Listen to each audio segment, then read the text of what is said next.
जब कुदरत अपना रूप दिखाती है तो रूह कांप जाती है और ऐसा ही हुआ कुछ फ्लाइट 571 के साथ। यह प्लेन एक बर्फीली पहाड़ी पर क्रैश हुआ, ज़मीन से हज़ारों फीट ऊपर। इस क्रैश में जो पैसेंजर्स बचे रह गए, उनके पास खुद को बचाने के लिए सिर्फ एक ही चारा था, अपने ही फैमिली मेम्बर्स और यार दोस्तों का मांस खाना। फ्लाइट 571 की कहानी, चाहे इसे अब दुनिया का सबसे बड़ा चमत्कार कहो या मानव इतिहास की सबसे बड़ी क्रूरता, लेकिन इस कहानी को सुनकर आपकी रूह कांप जाएगी। यह दिल दहला देने वाली कहानी शुरू होती है 12 अक्टूबर 1972 को। साउथ अमेरिका के यूरोपियन उड़ान भरता है, जिसको चिली देश की राजधानी सैंटियागो में पहुंचना है। इस प्लेन में बैठे रग्बी प्लेयर्स और उनका मैच देखने जा रहे उनके फैमिली मेम्बर्स, उनके रिलेटिव्स और उनके यार दोस्त। इस प्लेन में टोटल 45 मेंबर्स थे, जिनमें 9 क्रू मेंबर्स हैं। यह फ्लाइट 3 घंटों में अपनी डेस्टिनेशन पर पहुंच जाएगी, लेकिन रास्ते में इसको एंडीज़ की पर्वत मालाओं को पार करना होगा। लेकिन दुर्भाग्य से आगे चलकर मौसम खराब मिलता है। इस वजह से फ्लाइट को रास्ते में ही अर्जेंटीना के मेंडोजा शहर में लैंड कराया जाता है। यह फ्लाइट रात भर वहीं रुकती है और अगले दिन 13 अक्टूबर को उड़ान भरने के लिए तैयार होती है। लेकिन परेशानी यह है कि अभी भी मौसम ख़राब है। लेकिन अच्छी बात यह है कि इस फ्लाइट का जो पायलट है, वह इस रूट से पहले भी 29 बार उड़ान भर चुका है। इस वजह से उसे पूरा आइडिया है कि इन इंडीज़ की पहाड़ियों को कैसे पार कराना है। पायलट के कॉन्फिडेंस की वजह से यह फ्लाइट 13 अक्टूबर को दोपहर के 2:01 पर फिर से उड़ान भरती है। यहाँ से सैंटियागो पहुँचने में सिर्फ 1 घंटे का रास्ता बचा है और पायलट को पूरा भरोसा है कि 1 घंटे बाद वह सही सलामत सैंटियागो में पहुँच जाएंगे। यह प्लेन करीब 18,000 फीट के एल्टीट्यूड पर उड़ान भर रहा है और धीरे धीरे एंडीज़ की पहाड़ियों को पार करता जा रहा था।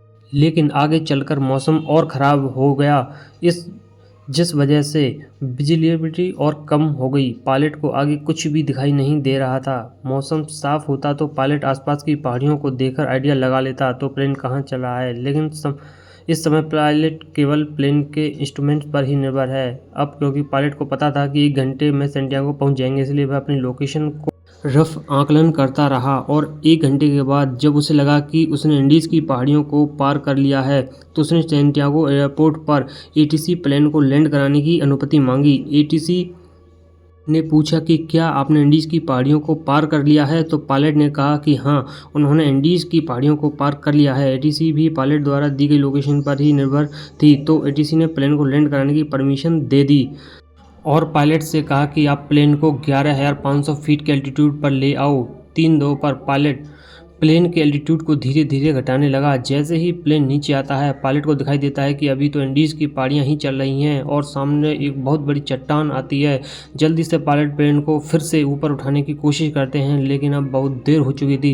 प्लेन को ऊपर उठाते उठाते प्लेन का पिछला हिस्सा पहाड़ी से टकरा जाता है और वह टूटकर अलग हो जाता है। प्लेन का पिछला हिस्सा ख़त्म होने की वजह से पीछे की सीटें जो वह यात्रियों सहित हवा में उड़ जाती हैं और 3 पैसेंजर्स हवा में ही उड़कर ख़त्म हो जाते हैं। इस टकराव में प्लेन का राइट विंग भी टूट चुका था, जिस वजह से प्लेन डिसबैलेंस हो जाता है, जिस वजह से उसकी दूसरी विंग भी पहाड़ी से टकराती है और वह भी टूट जाती है। वह केवल प्लेन का फ्रंट पार्ट ही बचा था, जो 350 किलोमीटर प्रति घंटे की रफ्तार से नीचे ग्लेशियर से टकरा आता है। प्लेन पूरी तरह से तहस नहस हो जाता है। प्लेन के पायलट तुरंत मर जाते हैं। 45 में से 12 लोग इस घटना में मारे जा चुके हैं। 33 लोग अभी भी जिंदा हैं, लेकिन इनमें से ज़्यादातर बहुत जख्मी हालत में हैं और उन्हें यह भी नहीं पता कि इस समय वह कहां पर हैं। यह क्रैश हुआ प्लेन ज़मीन से 3570 मीटर की ऊंचाई पर एंडीज़ की किसी अनजान पहाड़ी पर बिखरा पड़ा है। क्या वह इस पहाड़ी से बचकर निकल पाएंगे या नहीं, यह कोई नहीं जानता। अभी तक जो हुआ वह तो महज एक छोटा सा ट्रेलर था। इस फ्लाइट की असली कहानी तो शुरू होगी। आप कल्पना भी नहीं कर सकते कि आगे चलकर इनके साथ क्या होने वाला है। यह वीरान एंडीज़ की पहाड़ियाँ अब इन पर कहर बनकर बरसने वाली हैं। इनकी आगे की स्टोरी जानकर आपकी रूह तक कांप जाएगी। घायल हुए पैसेंजर्स में से एक पैसेंजर्स था नांद प्राडो, जिसके सिर में चोट आई थी, जिस वजह से वह कोमा में चला गया। परेशानी यह थी कि जल्द ही सूर्य ढलने वाला था और शाम होने वाली थी। इस वजह से रेस्क्यू टीम के पास उनको ढूंढने के लिए ज़्यादा वक्त नहीं था और बाय चांस अंधेरा होने से पहले उनको नहीं बचाया गया तो इस बर्फीली पहाड़ी पर रात गुजारना नामुमकिन होगा, क्योंकि यहाँ तापमान रात में -30 डिग्री सेल्सियस तक पहुंच जाता है। जल्द ही रेस्क्यू के लिए 4 जहाज रवाना किए गए। इन चारों जहाज़ों ने इंडीज़ की पहाड़ियों को खंगाल डाला, लेकिन इन्हें कहीं भी कुछ नहीं मिला, क्योंकि प्लेन ऐसी जगह पर क्रैश हुआ था जहां पर सफ़ेद बर्फ और घना कोहरा था, और प्लेन भी सफ़ेद रंग का ही था। इस वजह से ऊपर से देखने पर रेस्क्यू टीम को क्रैश साइट का अंदाज़ा ही नहीं हो पा रहा था। देखते ही देखते रात हो गई और उस दिन रात भर के लिए रेस्क्यू ऑपरेशन को स्थगित कर दिया गया।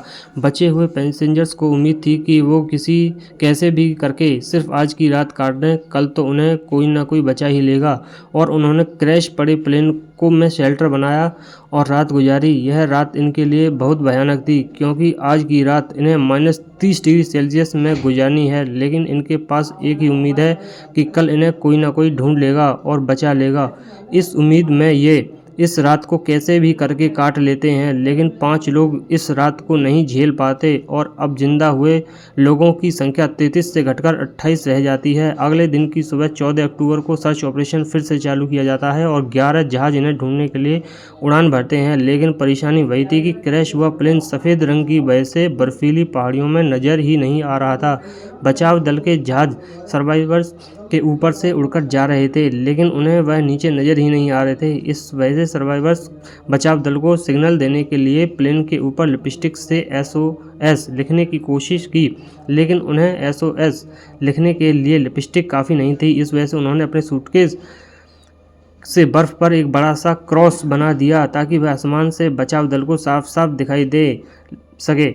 उस दिन उनके ऊपर से 3 हवाई जहाज निकल गए, लेकिन अफसोस कि किसी ने भी इनको नोटिस नहीं किया और यह दिन भी गुजर जाता है। अगला दिन यानी 15 अक्टूबर, उस दिन भी कुछ ऐसा ही हाल रहता है, लेकिन बचाव दल इन्हें ढूंढने में असमर्थ रहता है। अब इन सर्वाइवर्स को समझ में आ चुका था कि यह बहुत बुरे फंस चुके हैं। मदद कब तक आएगी यह कहा नहीं जा सकता। इस वजह से वह प्लेन में मौजूद चीज़ों से सर्वाइवल की तकनीकी बनाने लगे। धूप में बर्फ़ को पिघलाकर वह बूंद बूंद करके पानी की व्यवस्था तो कर रहे थे, लेकिन खाने के लिए उनके पास ज़्यादा कोई ऑप्शन नहीं था। ये क्रैश 3 दिन बाद यानी 16 अक्टूबर को नामो प्राडो कोमा में से उठता है, और जैसे ही उसे होश आता है तो उसे पता चलता है कि क्रैश में उसकी मां ख़त्म हो चुकी है और उसकी 19 साल की बहन गंभीर रूप से घायल है। दिन प्रतिदिन गुजरता जा रहा था, मदद नहीं मिल पा रही। प्लेन में जो खाना था वो भी ख़त्म हो चुका है। सूरज की रोशनी बर्फ़ से रिफ्लेक्ट होकर इनकी आंखों को डैमेज कर रही है। भूख प्यास और असहनीय ठंडी को सहते सहते अब इन्हें इस पहाड़ी पर 8 दिन गुजर चुके थे। रेस्क्यू प्लेन आते और इनके ऊपर से चले जाते। क्रैश के 8 दिन बाद नंदुरा की बहन भी जीवन की लड़ाई को हार जाती है और अपना दम तोड़ देती है, और उधर 8 दिनों बाद सर्च अभियान को रोक दिया जाता है, क्योंकि अक्टूबर के महीने में वहां पर बहुत ज़्यादा बर्फ़ पड़ती है। इस वजह से सर्च अभियान को 2 महीनों के लिए स्थगित कर दिया जाता है। ऑफिसर्स को यह लगा कि इन 8 दिनों में सारे यात्री मारे जा चुके होंगे। इस वजह से उनकी मुर्दा बॉडीज को 2 महीने के बाद खोजकर उनके घर वालों को भिजवा दिया जाएगा। इधर सर्वाइवर्स को प्लेन के मलबे में एक रेडियो मिला। जब सर्वाइवर्स ने रेडियो को ऑन किया तो उसमें उन्हीं की न्यूज़ ब्रॉडकास्ट हो रही थी। फ्लाइट 571 के सर्च ऑपरेशन को अब बंद कर दिया गया है। इस न्यूज़ ने सर्वाइवर्स के होश उड़ा दिए। अभी तक तो उनको अपने खोजे की उम्मीद थी, लेकिन अब वह रेडियो पर अपने मरने की खबर सुन रहे थे। अपने खोजे जाने की एक उम्मीद की किरण थी, वह भी टूट चुकी है। अब उनको पता है कि यहाँ पर मौत निश्चित है। अब या तो परिस्थितियों को अपने ऊपर हावी होने दो या फिर उनका डटकर सामना करो। उन्होंने प्लेन की सीटों को फाड़कर उसकी रुई को अपने कपड़ों में भरकर ठंड से बचने की कोशिश की। सीट कवर्स को पैरों में लपेटकर बर्फ में चलने के लिए जूते बनाए। सबसे बड़ी दिक्कत खाने की थी। अब जिंदा रहने के लिए इनके पास सिर्फ एक ही ऑप्शन था, वो करना था जो इतिहास में कभी किसी ने नहीं किया होगा, और इसके बारे में सोचकर ही रूह कांप जाए। इन्होंने बर्फ में पड़ी अपने फैमिली मेम्बर्स, रिलेटिव्स और इनके साथ वह कभी खेले कूदे उन यार दोस्तों की मुर्दा बॉडीज को खाने का फैसला किया। हालांकि यह फैसला लेना उनके लिए बिल्कुल भी आसान नहीं था। एक एक करके दिन गुजरता जा रहा था। इनके पास खुद को बचाने के लिए कोई भी प्लान नहीं था। वह रात को ठंड से बचने के लिए टूटे पड़े प्लेन के अंदर ही सोते, लेकिन क्रैश के 16 दिन बाद यानी 29 अक्टूबर को कुदरत ने इनको एक और झटका दिया। वह रात में सो रहे थे। अचानक उन्हें पता चला कि पहाड़ से बर्फ़ का एक मोटा हिस्सा टूटकर नीचे गिर रहा है। यह एवलांच इतनी जोर से आया कि भारी मात्रा में मौजूद बर्फ ने उनके टूटे प्लेन को अपनी चपेट में ले लिया। उनका प्लेन बर्फ के नीचे दब चुका था और प्लेन के अंदर भी बर्फ घुस चुकी थी, जिस वजह से उनके लिए ऑक्सीजन की कमी हो गई और दम घुटने की वजह से 8 और लोग इसी में दम तोड़ देते हैं और अब केवल 19 लोग ही जिंदा बचे हैं, लेकिन वह भी बर्फ़ के नीचे दबे हैं। इस बर्फ़ से बाहर निकलने में इन लोगों को 3 दिनों का समय लग जाता है। अब इन्हें रियलाइज़ हो जाता है कि यहाँ रहेंगे तो एक-एक करके सब मारे जाएंगे। इससे अच्छा है कि इस पहाड़ी से बाहर निकलकर मदद ढूंढने की कोशिश की जाए। उन लोगों में ज़्यादातर सभी जख्मी हालत में थे, इस वजह से वह इस पहाड़ी को पार करने में सक्षम नहीं थे, लेकिन 3 लोग ऐसे थे जो कम चोटिल थे। इस वजह से उन तीनों ने इस पहाड़ी से बाहर से मदद लेने का फैसला किया। उन्होंने रास्ते के लिए मांस के टुकड़े अपने साथ लिए और उनको ठंड से बचने के लिए सबसे मोटे कपड़े दिए गए। और क्रैश के 33 दिनों के बाद यानी 15 नवंबर को यह तीनों लोग मदद ढूंढने के लिए निकल पड़ते हैं। चलते चलते इनको शाम होने लगती है, तभी इनकी नज़र प्लेन के दूसरे टूटे हुए हिस्से पर पड़ती है। प्लेन का जो पिछला हिस्सा टूटकर अलग हो गया था, उन्हें वह दिखाई देता है। जब वह उस मलबे के पास जाते हैं तो उसमें खाने के लिए बहुत कुछ मिलता है। आज की रात उन्होंने इसी में गुजारने का फैसला किया। पिछले कुछ दिनों में आज की यह रात उनके लिए सबसे अच्छी थी। प्लेन के उस पिछले भाग में उन्हें एक बैटरी मिली। उन्होंने सोचा क्यों ना इस बैटरी को प्लेन के मेन बॉडी के पास ले जाया जाए और उसमें लगी कम्युनिकेशन डिवाइस को चालू करके मदद बुलाई जाए, लेकिन बैटरी का वजन 25 किलो था। इतनी भारी बैटरी को इतनी कमज़ोर हालत में क्रैश साइट पर ले जाना संभव नहीं था। फिर उन्होंने सोचा कि प्लेन की मेन बॉडी से उस कम्युनिकेशन डिवाइस को ही निकालकर इस बैटरी के पास लाया जाए और उसे चालू किया जाए, जिसकी मदद से वह बचाव दल को बुला सकेंगे। कुछ दिनों तक इन्होंने इसे चालू करने की कोशिश की, लेकिन इन्हें सफलता नहीं मिली और क्रैश के 59 दिनों के बाद यानी 11 दिसंबर को एक और एवलांच आता है, जिसमें 3 और सर्वाइवर्स मारे जाते हैं।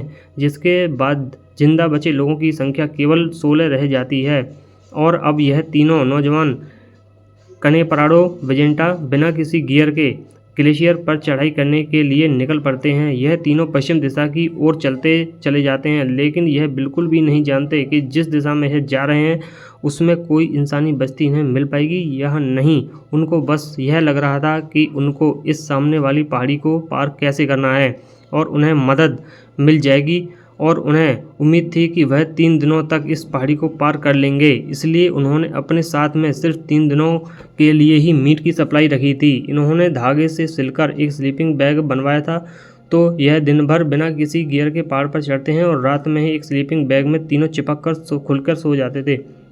बिना किसी सुविधा के -30 डिग्री सेल्सियस में रात गुजरना कोई आसान बात नहीं थी। चलते चलते इन्हें चौथे दिन की सुबह हो चुकी थी, लेकिन अच्छी बात यह थी कि वह अब उस पहाड़ी की चोटी पर पहुंच चुके थे। जैसे ही यह पहाड़ी की चोटी पर पहुंचे तो इनके पैरों तले ज़मीन खिसक गई, क्योंकि पहाड़ पर चढ़कर इन्हें पता चला कि वह इतने दिनों से जिस दिशा में चल रहे थे वह गलत दिशा थी। आगे रास्ता ख़त्म ही नहीं होता। अब क्योंकि उनको पास खाने के लिए सप्लाई बहुत कम थी, इस वजह से उन्होंने फैसला किया उनमें से एक बंदा क्रैश साइट पर वापस चला जाएगा और 2 लोग आगे जाएंगे। इस वजह से विजेंटा वापस लौट जाता है और प्राडो और कनेजा उस पहाड़ की चोटी पर चढ़ने के बाद इनको सही रास्ते का अनुमान हो जाता है और यह कई दिनों तक आगे बढ़ते रहते हैं। और कुछ दिनों के बाद इन्हें नदी की एक छोटी सी धारा मिलती है। उस धारा के साथ साथ नीचे चलते रहते हैं। लगातार 9 दिनों तक चलने के बाद 20 दिसंबर को नदी के दूसरे किनारे पर इन्हें 3 लोग दिखाई देते हैं। यह चलते चलते बहुत थक चुके थे। पिछले 9 दिनों में इन्होंने पहाड़ पर 61 किलोमीटर की हाइकिंग की थी। अब मंजिल इनके सामने थी। इन्होंने एक पर्ची फेंककर सामने वाले आदमी को दी, जिसने पढ़कर वह पर्ची अपने सिटी में जो ऑफिसर्स थे आर्मी वाले उनको वहां पर जाके दी। वह आदमी समझ चुका था कि हाँ, कई दिन पहले एक प्लेन क्रैश हुआ था जिसमें कई लोग मारे भी गए थे, और उसने वो पढ़कर वह सब समझ गया। तभी आर्मी ऑफिसर्स प्राडो और कंसा को हेलीकॉप्टर में बैठाकर क्रैश साइट पर पहुंचते हैं और 22 दिसंबर 1972 को क्रैश के 7 दिनों बाद बचे हुए सर्वाइवर्स को रेस्क्यू किया जाता है। इन लोगों की हालत बहुत ज़्यादा ख़राब थी। इस क्रैश के बाद टोटल 16 लोग ही सर्वाइव कर पाते हैं। इनकी यह कहानी सच में दिल दहला देने वाली कहानी थी, लेकिन इससे भी खतरनाक सर्वाइवल की कहानी है एक ऐसे व्यक्ति की जो 438 दिन तक गहरे समुद्र में फंसा रहा।